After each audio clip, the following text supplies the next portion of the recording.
In this video, I'm going to cover the last section in Chapter 13, and that's on the price to earnings ratio.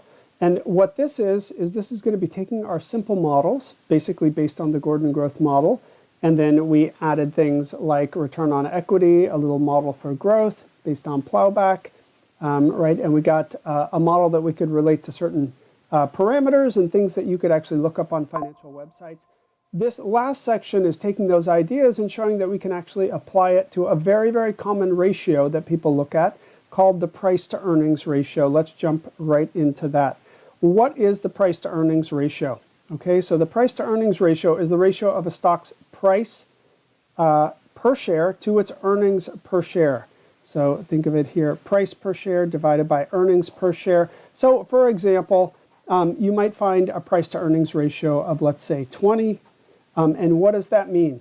So that means for every dollar that the stock is earning, think of that as 20 divided by 1. For every dollar that the stock is earning, you are paying $20 for its price. Okay? So the higher the price to earnings ratio, the more you are paying for what? The current earnings. E1 represents the current earnings of the stock. Okay, so this ratio, many people look at this ratio because when you're buying a stock, you want to know, well, how much am I paying compared to how much this company is actually earning? Okay, so in fact, if you begin looking at ratios, now there are many different ratios that you can look at for stocks. Probably the most important one is this price to earnings ratio. So that's why we're going to focus on it here. Okay, so intuition, the price you're paying per dollar of current earnings. All right. And this is a useful and simple to calculate measure to compare companies. I'll show you in just a second how people use this, all right? And it's also convenient for relative valuation. You look at two companies that are in the same industry, right? And you might want to look at like which one is cheaper compared to how much it earns. You would look at the price to earnings ratio. How much price are you paying for the earnings of the company? And so you can use that to compare sort of one company relative to another, which one is relatively the better value. Okay, we're going to see that using our discounted cash flow model, our Gordon growth model, and the other things that we added on there, we can actually get a simple formula for the price to earnings ratio, and it's going to give us some intuition as to what, really drives this price to earnings ratio.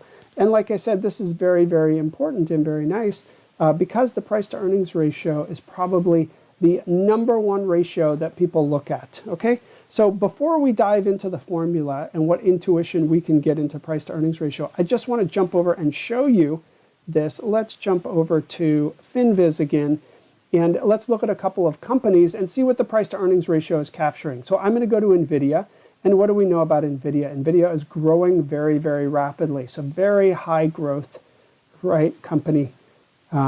And I'm going to come down and I'm going to look at its price to earnings ratio. So I'm going to focus in right here. And I actually see two values. Price to earnings ratio, TTM. TTM means trailing 12 months. So what does that mean? It's the current price, but using earnings over the last 12 months, over the last year. So that's basically last year's earnings. So that's a price to earnings ratio. And I look at the value here, 37. So that means the price, if I buy NVIDIA right now, I am paying $37 for every dollar that they earned over the last year. Then there is a forward price to earning. Okay, so forward means what? You can see right there that it pops up next fiscal year. So I don't know what they're going to earn the next fiscal year. How do they have a price to earnings using the next fiscal year? Well, what they do is they take analyst projections for what they think NVIDIA is going to earn, and they say, okay, the price right now divided by what we think NVIDIA is going to earn over the next year, that is the forward price to earnings ratio. That's actually the one that our formula is going to give us a model for. Okay, so that's going to be the one that that corresponds to the slides. I look at this and it's a little under 20. Okay, it's 19. So that means if I were to buy NVIDIA right now, I'm paying about $20, $19 for each future dollar of earnings over the next year. Okay. Now, like I said, this is actually not too high. Let's look quickly. I just want to show you some of the extremes that you would find in here.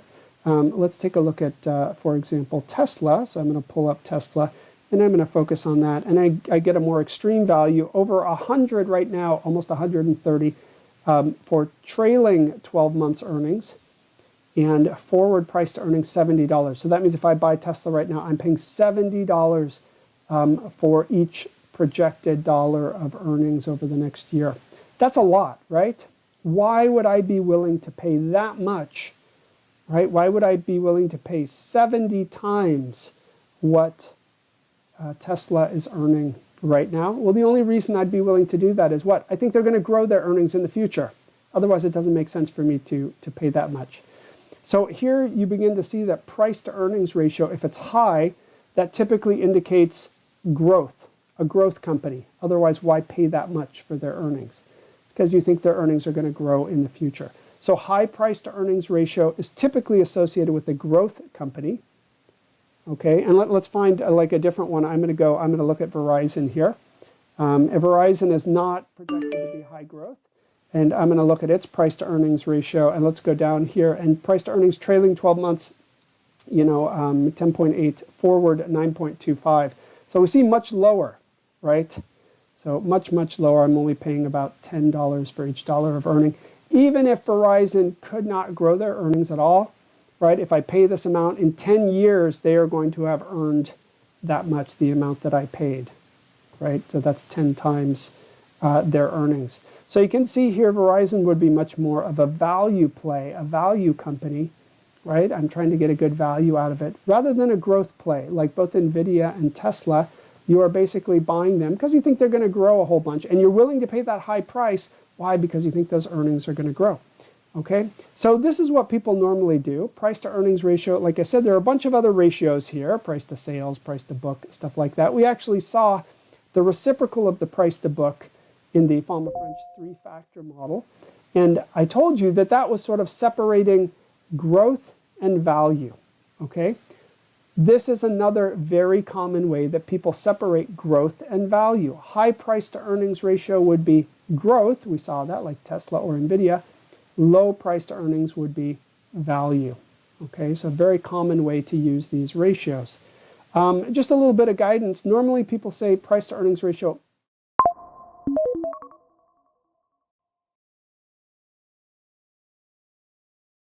under 15, and you're sort of in value territory. And then above 15, especially like 20 or above, and you're headed more toward growth. Okay, and we saw some extremes there, like Tesla.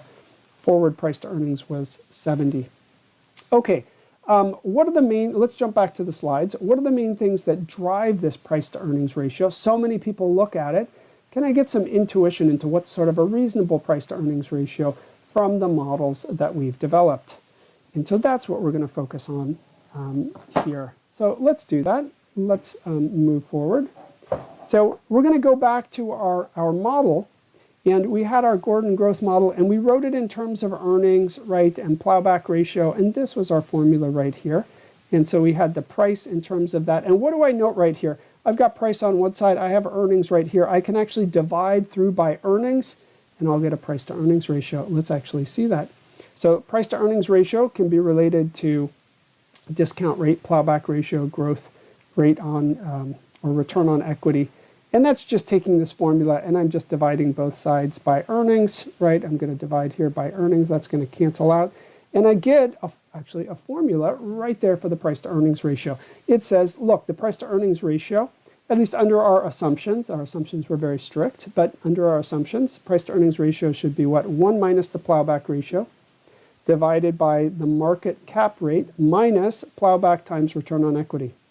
So once again, I get a nice formula. I can look up some of these numbers and I can see what they tell me, right? They give me a model. Okay, so we'll be looking at this and we'll see, like, at least according to this model, what's a reasonable price to earnings ratio, right? Just as we calculated the present value of growth opportunities and the price under a no growth assumption, we can do the same thing with the price to earnings ratio. So let me show you that briefly here. I can calculate a price to earnings ratio under a no growth assumption. So when there's no growth and all earnings are paid out as dividends, what is that? Plowback ratio is 0. My price to earnings ratio becomes really simple. It's just 1 over the market cap rate. Okay? So, and you should think of that as sort of a lower bound. You're looking at a company and maybe they don't have much growth, maybe like a Verizon, but even if they can't grow, if they can maintain their earnings, what should be their price to earnings ratio? You would take 1 over their market cap rate. And the market cap rate, where would that come from? Again, you'd probably use CAPM. You would look at CAPM. Okay, so very simple models here. And this is, again, I think of this as like a lower bound on the price to earnings ratio.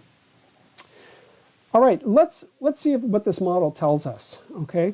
So what I did here is I took somewhat rough typical market values. Now, I didn't want to apply this to an individual company, especially one that's growing very fast, right? Like an NVIDIA or a Tesla. Why not? Because this model was based on our Gordon growth model. Our Gordon growth model said, number one, the company pays a dividend. So like Tesla doesn't pay a dividend. Number two, it should be in a stable industry, it pays a dividend, and I can project that dividend growth rate all the way out to infinity. Okay, so for those companies, they don't even like really pay a dividend. How am I going to project their dividends out to infinity? So I didn't want to apply it there. I thought, that's probably not applicable. But what we can do is we can say, hey, let's look at the market overall. Because you could look at the price to earnings ratio on the overall market.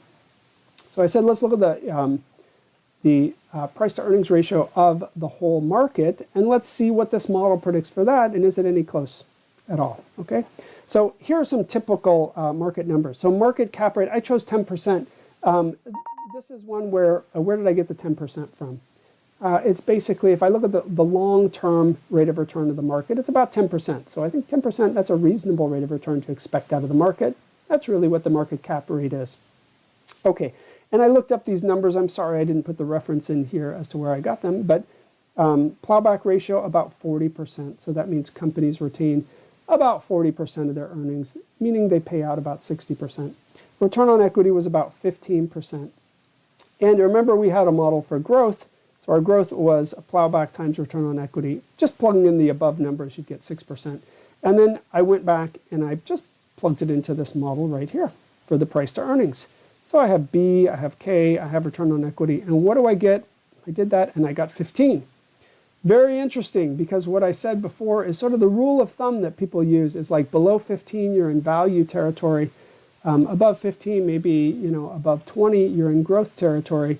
So we're coming out right in the middle, saying for the overall market, sort of what is a reasonable price to earnings ratio? About 15. Okay? If you look historically, at the time I ran these numbers, it was around 14. Now we've had a couple of years where there's been a lot of sort of growth in AI and companies like NVIDIA, and that might have pushed it a little bit higher. So I would say long term, if you actually look at the price to earnings ratio of the overall market long term, it's actually very, very close to this. Okay, and some people track that over time. Is it, above, below? Is it going up or down? But very interesting here, just our simple model, and we come out very close to that. The other thing that you can use this model for, right, is you can go and you can say, what are the things that drive the price to earnings ratio? Okay, and so that's stepping back here. Let's focus on this for just a second. It says price to earnings ratio should be influenced by what? Things like return on equity. If a company has very high return on equity, what does that mean? That means good growth potential. Okay, that's going to make this number big. It's going to make the bottom small. That's going to give it a high price to earnings ratio. So companies that have very high return on equity, right, can often grow very quickly, and we expect them to have high price to earnings ratio. So that goes along with our notion that a high price to earnings ratio company typically represents a growth company. And it's growth, why? Because it has very good investments, has high return on equity, and it can really grow a lot. So that corresponds to our intuition. So you can walk through that, and this is a nice way to connect the price to earnings ratio to some of the other parameters that you see in a financial website. Okay. Final thing here, I just wanted to walk through some of the intuition with price to earnings ratio and make sure that you have that locked in. Now, this is a very, very busy slide, too busy, so I'm going to focus you on just the important part here. So we have this big table over here.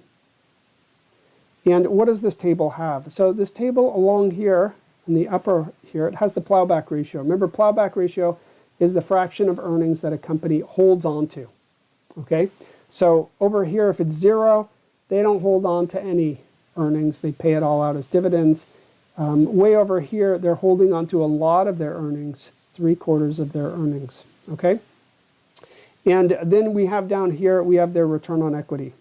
So remember, return on equity is what they're sort of actually making on their investments. All right? So return on equity. And then the first thing we have here is Table A. Maybe I will block this out right here. Table A is calculating the growth rate depending on these assumptions. So remember, growth rate was what? Plowback ratio times return on equity. And what is the first thing to note here? Note that if a company, right, is retaining earnings and has a positive return on equity, then the more earnings that they retain, right, the more that they grow. So the scenarios we have here, let's walk through the scenarios.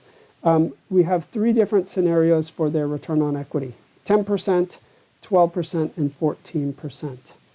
Okay? And also right up here, we are told that this company's market cap rate is 12%. Now, if we go back earlier in these slides, what did I say was the key intuition that comes out of this model? The key intuition was what? It was that if a company, if its return on equity is losing to the market cap rate, the market cap rate is basically what investors expect them to make.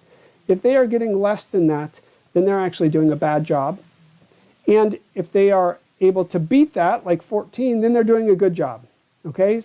So this slide wants to walk through what happens in these scenarios. This is sort of the bad scenario. They're losing to the market cap rate. This is the, they're tied with the market. They're just meeting expectations. And this one, they are beating market cap rate. So we want to walk through the main intuition, what happens here. So the first thing to note is that even if they are doing a bad job losing to the market cap rate, as long as they have a positive return on equity, then if they retain, remember we are retaining earnings here, we're plowing back, the more that they retain, they will still grow. Why? Because they have a positive rate of return. So even if they're not doing a great job, if their rate of return is positive and they retain more earnings, they will grow more and more. Okay? And so that's whether they're losing or above, just as long as they retain those earnings, they grow. However, let's look at their price to earnings ratio. And the key intuition here is the price to earnings ratio basically moves the same way that the price does, right? Because it has the price in the numerator. So now let's look here. Price to earnings ratio, on the other hand, let's take the company has a return on equity of 10%. Are they doing a good job? No, they're losing to the market cap rate. But now I go across, and that corresponds to this up here, their plowback ratio. They start holding on to more and more of your money, but they're investing it only at 10%. And then what will happen to their price to earnings ratio? Right, the more that they retain, the lower it becomes. They get punished for that. They're actually destroying value. That's the key intuition. Okay, and you will see that not only in their price, but in their price to earnings ratio, we will see that go down. Let's look at this case right here. Their return on equity is just as expected. Okay, so in this case, it basically doesn't matter whether they invest the money or they pay it out to you as a dividend and you invest the money. In both scenarios, you expect to get 12%, right? So in this case, as they retain more earnings, the price to earnings ratio stays exactly the same. It says, it doesn't matter whether you retain those earnings and invest it at 12%, or you give them out to me as a dividend and I invest it at 12%. Doesn't matter. The price to earnings ratio will stay the same. The last case, right down here, what is happening? They're doing a good job. If they're doing a good job, then what do you want? You want them to hold on to the money and invest it for you, because they can get a higher rate of return than you think you can get. Okay? So in that case, again, as we move across where we are retaining more and more earnings, what happens to the price to earnings ratio? It goes up and up and up. Okay? So that's the main intuition. Again, it is this interplay between the return on equity, what the company is actually earning, and what the market expects. Okay, again, busy slide here, but it was just trying to emphasize that intuition. All right, a couple of final things here before we do a problem. There are many other ratios that you can look at. I showed you that on FinViz. So this is certainly not the only one. We've already seen price to book. Actually, we saw book to market, which is the reciprocal of price to book. We saw that in the Fama French model. So that's another one that people look at. And Fama and French said that that was very important. There are other ones that you will see as well. Price to cash flow. Some people like cash flow over earnings. Price to sales. If you have a company that doesn't have earnings yet, maybe very early stage and growing, you might look at price to sales. So there are a number of reasons to look at other ratios as well. However, I would say that the price to earnings ratio is the most important and the most looked at of all the ratios. And it's really nice that we can tie it to our simple model. Okay, with that said, let's jump in. Let's do a couple of problems here, and then that'll wrap up this chapter. Even Better Products has come out with a new and improved product. As a result, the firm projects a return on equity of 20%. It will maintain a plowback ratio of 0.3. Its earnings this year will be $2 per share. Investors expect a 12% rate of return on the stock. Now, before I go in and do the calculations here and solve this problem, I want to say what jumps to my mind. So the first thing that jumps to my mind is this company is earning 20%. That's their return on equity. And what do investors expect? 12%. Is this company doing a good job? Yeah, they're doing a great job. They are beating the rate of return that investors expect when they are investing it. Okay, so that's the first thing that I note. So a company like that, you would actually like them to retain your earnings and hold on to your earnings because they're getting a higher rate of return than you think you could get on your own, or that you think would be reasonable for a stock like this. Okay, so I just wanted to point that out. So that's the first thing that jumps out at me. Let's go to the problem now. What price to earnings ratio would you expect the firm to sell? Okay, I'm going to go to the answer here. Here's our basic information. Return on equity 20%. Plowback ratio was 0.3. That means they are retaining 30% of the earnings. Earnings per share $2. Market cap rate 12%. If we have those parameters, then it's we basically find the formula for the price to earnings ratio and we plug directly into that. So using that price to earnings ratio formula directly, it was the following. It was 1 minus plowback divided by K minus return on equity times plowback. And I've got all the variables here. Plowback is 0.3. Market cap rate is 12%. Return on equity was 20%. And plowback was 0.3. I plug in and I get 11.67 for the price to earnings ratio. When I see this, I think, oh, that's under 15. This would be more of like a value stock. I didn't ask that in this problem, but that's what you would think. 11, 12 price to earnings ratio. That's more on the value side. It's not a big growth stock. Okay. Now, this was doing it directly from the formula. I also showed here that you can actually do it in sort of two steps. Alternatively, we can calculate the price to earnings ratio by dividing the current price by the projected earnings. Okay, so you could go through that as well. So you could first go back to the earlier part of the chapter. You could calculate the price. Now, I'm not going to do this again and go through it carefully, but you might do it as an exercise. Calculate the price. And then what is the definition of the price to earnings ratio? It's this price divided by what? Divided by the earnings, which were $2. And I would get the same number. Okay, so there are two ways to do this. All right, last problem here. I wanted to make sure that you've got the intuition. I think the intuition that we gain from our simple models here is very important. So let's see if we can explain why the following statements are either true, false, or I can't tell, uncertain.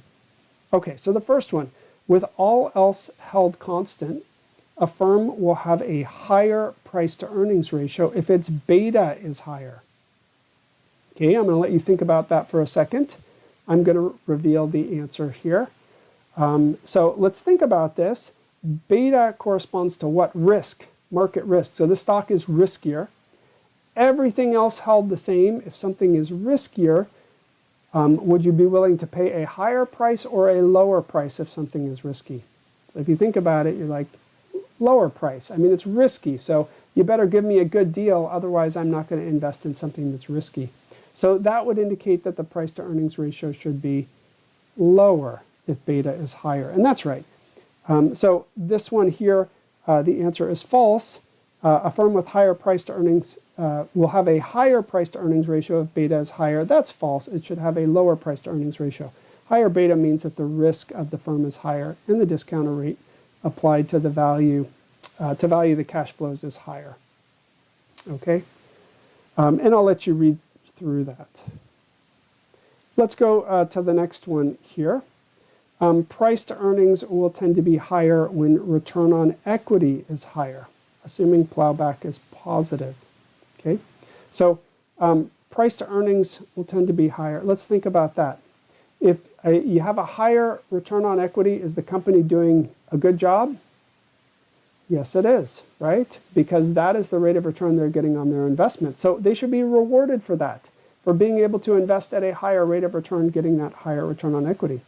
Okay, so this one would be true. Higher return on equity means more valuable growth opportunities. And you can verify these with our formula for the price to earnings equation, but it's good to know the intuition. Okay, and then the last one here, price to earnings will tend to be higher when the plowback rate is higher. Remember, plowback is earnings retention ratio. So this is saying the more that a company retains earnings, the higher its price to earnings ratio. Let's think about that for a second. And the answer to this is uncertain. Uncertain. Why is that?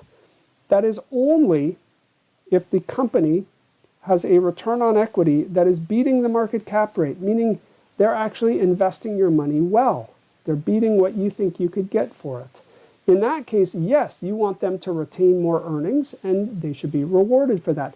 On the other hand, if a company is retaining more earnings, if their plowback is higher, and they're just doing a bad job of investing it, they're getting a very low return on equity, less than the market cap rate, less than what the market would think is reasonable, then they're doing a bad job, and you don't want them to do that, right? You don't want them to retain those earnings.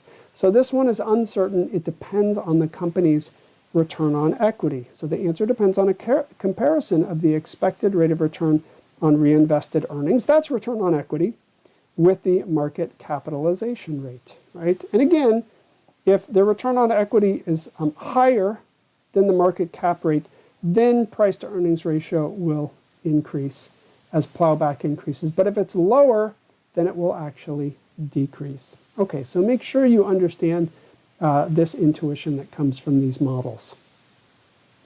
All right, that is it for Chapter 13.